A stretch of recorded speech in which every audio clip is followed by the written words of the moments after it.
1 out of 4 Americans, according to the National Institute of Mental Health, have a mental illness.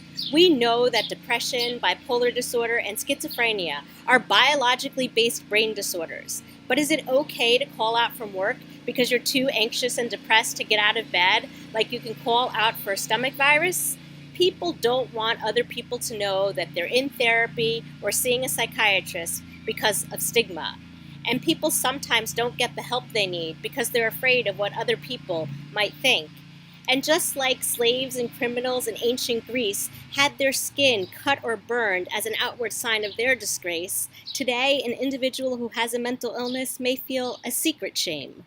We like to think we've come far as a nation and that we no longer physically brand people for their differences, but we still stigmatize them. We set individuals and groups of people apart based on our preconceived notions and the language we use. Mental illness is one of the last skeletons still hanging in our national closet.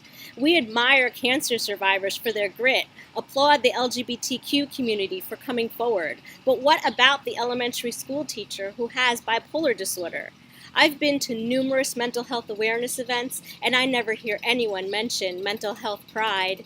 In movies, psychiatric patients are portrayed as evil and dangerous, and in the wake of yet another mass shooting, the media warns the public about mentally ill individuals who, truthfully, are more of a danger to themselves than anyone else.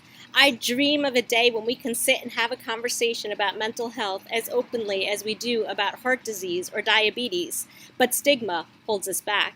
In 1963, the sociologist Irving Goffman did groundbreaking research on stigma.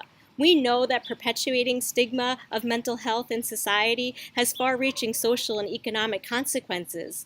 People with a mental illness have trouble finding jobs and safe and affordable housing. Their doctors treat them differently than they do their other patients, and they're often blamed for having an illness, being told, snap out of it, or you're not trying hard enough. No one chooses to have a mental illness, and labels belong on jars, not on people. As a social worker, I empower others through advocacy and education to raise awareness about the prevalence of mental illness in the society.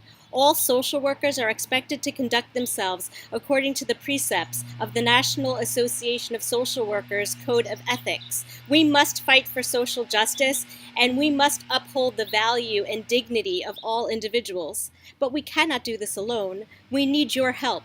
Irrespective of your chosen profession, your words matter. What will your voice say?